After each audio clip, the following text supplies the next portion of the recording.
దేవుని నామానికి స్తోత్రాలు. మీ అందరికీ నా వందనాలు. పాస్టర్ గారికి, అమ్మగారికి వందనాలు. నేను క్రిస్టియన్ ఫ్యామిలీ నుంచే వచ్చాను. మా మమ్మీ చర్చ్కి వెళ్ళేవారు, నేను కూడా చర్చ్కి వెళ్ళేదాన్ని. చర్చ్లో అన్ని పనులు చేసేదాన్ని. ఏదైనా హెల్ప్ కానీ లేకపోతే వాష్ చేయడం, పాస్టర్ గారికి చేయడం, సేవ అలాంటివి చేసేదాన్ని. కానీ రక్షణ లేదు. ఏదో మమ్మీతో వెళ్ళేదాన్ని, వచ్చేదాన్ని, అలా ఉండేదాన్ని. అంటే ఇంకొక విషయం ఏంటంటే, నాకు కొంచెం ప్రౌడ్ ఎక్కువ ఉండేది. అప్పుడు యాటిట్యూడ్ అలా ఉండేదాన్ని.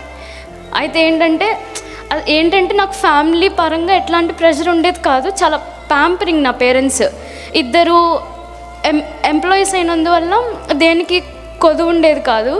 మనీ కానీ ఇంకేదైనా. కాలేజ్లో కూడాను రెబల్గా ఉండేదాన్ని. గొడవ పెట్టుకునే వచ్చేదాన్ని నేను. హాస్టల్ మెస్ గురించి కానీ ఏ విషయమైనా కూడా ప్రౌడ్ థింగ్స్ అన్నీ బాగా చేసేదాన్ని. నేను ఇక్కడికి వచ్చిన తర్వాత కూడా నా హాస్టల్ ఫ్రెండ్స్ ఉన్నారు. హాస్టల్లో చాలా ఉంటాయి కదండి మనకి ఇష్యూస్. లైట్ దగ్గరని, ఫ్యాన్ దగ్గరని, ఇంకా నోరంతా చాలా పెద్దగా ఉండేది. నేను లెక్చరర్ని కూడా చూడుకోకుండా ఆ రోజు నా వాయిస్ చాలా రైజ్ చేసేసాను ఆయనతో. ఇంకేంటంటే నాకు ఆ టైంలో అంత ప్రౌడ్గా ఉండేదాన్ని. ఆత్మ సంతృప్తి ఉండేది కాదు ఎక్కడ. అంటే ఏదో ఒక జైల్లో వేసుకొచ్చినట్టు, దేవుని వర్షిప్ చేసేటట్టు ఉండేది కాదు.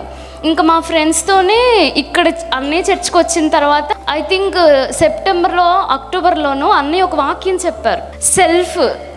మన సెల్ఫ్ని చంపేసుకోవడం, ఈగో. అసలు నా అంటే ఏంటి, గర్వం అంటే ఏంటి, సెల్ఫ్ రెస్పెక్ట్ అంటే ఏంటి అనే వాక్యం చెప్పినప్పుడు దేవుడు నన్ను పట్టుకున్నాడు. అప్పుడు నేను ఏ స్థితిలో ఉన్నానో నాకు తెలిసి వచ్చింది.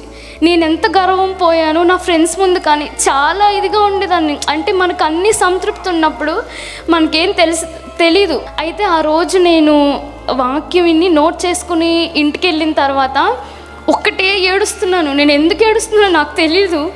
ఏడుస్తూనే ఉన్నాను.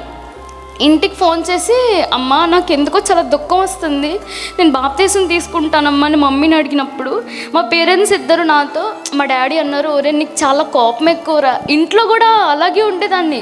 అలా మా డాడీ అనేవారు, ఒరే నీకు చాలా కోపం రా, నీకు ఈగో ఎక్కువ, ఇలా ఉంటే ఎలాగరా, దేవునిలా ఉండాలంటే ఎంత తగ్గుండాలి. మమ్మీ కూడా అన్నారు, నీకు ఇలా ఉంటుందిరా, నువ్వు ఎప్పుడు ఇలా చేయాలి, కొన్నాళ్ళు నలుగు సిద్ధపడు అని. అంటే మా మమ్మీ అంటే ఈలోపు మళ్ళీ ఫ్రెండ్స్ ఇంకా వేరే హాస్టల్ షిఫ్ట్ అవడం అంతా అయిపోయింది.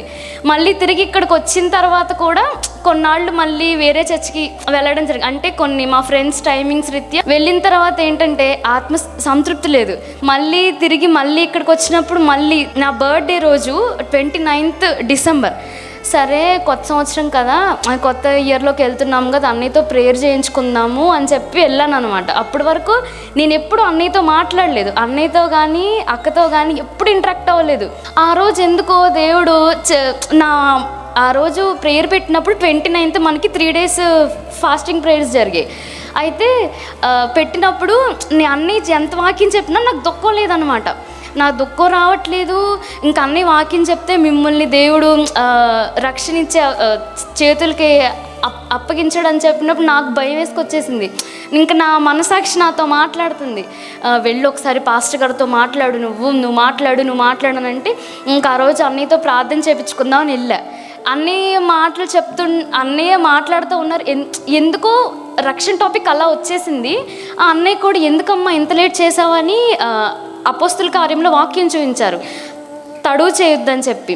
ఇంకా ఆ క్షణం అన్నయ్యతో మాట్లాడుతున్నాను, నాకు ఏడుపు వచ్చేసింది. అక్కడికి నేను సరేలే ఇంకా ఉండని అని చెప్పి ఇంటికి వెళ్ళి మమ్మీకి ఫోన్ చేశాను, ప్రేరేపణగా ఉంది, నేను బాప్తీసం తీసుకుంటానంటే, నువ్వు ఎందుకు ఇలాంటి షాక్స్ ఇస్తున్నావు మాకు, అప్పుడప్పుడు నువ్వు ఇంకా నలగాలి నాకు తెలుసు కదా అని మా మమ్మీ అంటావంటే, సరే అని ఆ రోజు ఉన్నాను. 29th అయిపోయింది, 30, 31. ఇంకా ఆ రోజు నేను దుఃఖం ఆపుకోలేకపోయాను. మరి అన్నయ్య చెప్పినప్పుడు కానీ ఇంకా ఏదైనా కూడా ఇంకా ఆ రోజు నైట్ డెసిషన్ తీసేసుకున్నాను, లేదు ఇంకా నా లైఫ్ అయిపోయింది, ఇంకా నేను సమాధి పెట్టబడాలి, ఖచ్చితంగా దేవునిలో ఉండాలి అని చెప్పి ఆ రోజు నేను నిశ్చయించుకున్నాను. 31st నైట్ మమ్మీకి ఫోన్ చేసిన తర్వాత మమ్మీకి చెప్పాను, మమ్మీ నేను ఇలా సిద్ధపడుతున్నాను అంటే, ఏంటి నాన్న మొన్న ఈ మాట అన్నావు, మళ్ళీ ఈ మాట అన్నావు అంటే, అమ్మ ఏమోనమ్మా, మమ్మీతో మాట్లాడుతూ కూడా నేను ఏడ్చేస్తున్నాను. అమ్మ నాకు ఎందుకో నాకు చాలా దుఃఖం వస్తుంది, నా వల్ల కావట్లేదమ్మా, నేను ఉండలేను, మరి ఒకవేళ ఇది నా రక్షణ టైం ఏమో, మరి లేకపోతే నేను వేరేదనమని ఏడుస్తున్నానా, నాకు తెలియట్లేదమ్మా అంటే, సరే నేను ఒకసారి పాస్టర్ గారితో మాట్లాడి చూస్తానంటే అక్క మెసేజ్ చేశారు, అరే రేపు పొద్దున్న బాప్తీసాలు ఉంటారా అని. ఆ నైట్ ఒక 1 hour నేను ప్రేయర్లో ఉన్నాను. తిరిగి వచ్చిన తర్వాత మా తమ్ముడికి ఫోన్ చేశాను, వాడు ఇక్కడే గుంటూరులో MBBS చేస్తున్నాడు. బై గాడ్స్ గ్రేస్ వాడికి దేవుడు గవర్నమెంట్ సీట్ ఇచ్చాడు. అయితే నేను ఫోన్ చేసి, చిన్ను రేపు నేను బాప్తీసం తీసుకోవాలనుకుంటున్నాను, నువ్వు వస్తావా అని అడిగితే, అక్క ఒకసారి నువ్వు థింక్ చేసుకో, నీకు సెట్ అవుతాయా ఇవన్నీ అని అన్నాడు. ఏంటంటే వాళ్ళందరికీ తెలుసు నేను అంటే దేవునిలో ఎలా ఉండాలి, ఎంత తగ్గింపు, ఆ తగ్గింపు స్వభావం నాలో లేనే లేదు. ఇంకా తర్వాత అంటే లేదు చిన్ను, నేను ఇంకా డిసైడ్ చేసుకున్నాను, నేను వెళ్ళాల్సిందే అని చెప్తే, సరే అక్క నాకు కొంచెం సీనియర్స్ ప్రెజర్ ఉంది, నేను లానే నువ్వు తీసుకో అన్నాడు. ఇంకా ఇక్కడికి వచ్చి ఇంకా అన్నయ్యతో బాప్తీసం తీసుకుని, ఇంకా అది నా రక్షణ సాక్ష్యము. నేను ఇక్కడ 2023లో ఇక్కడికి వచ్చాను.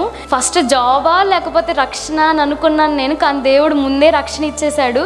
అలాగే నాలోని పాత స్వభావం అంతా పాతి పెట్టబడి కొత్తగా దేవునికి ఏదైతే తగ్గించబడాలో అవన్నీ ఉండేలాగా మీరందరూ ప్రార్థన చేయండి. ఇదే నా చిన్న సాక్ష్యం. దేవుడు దీవించిన గాక.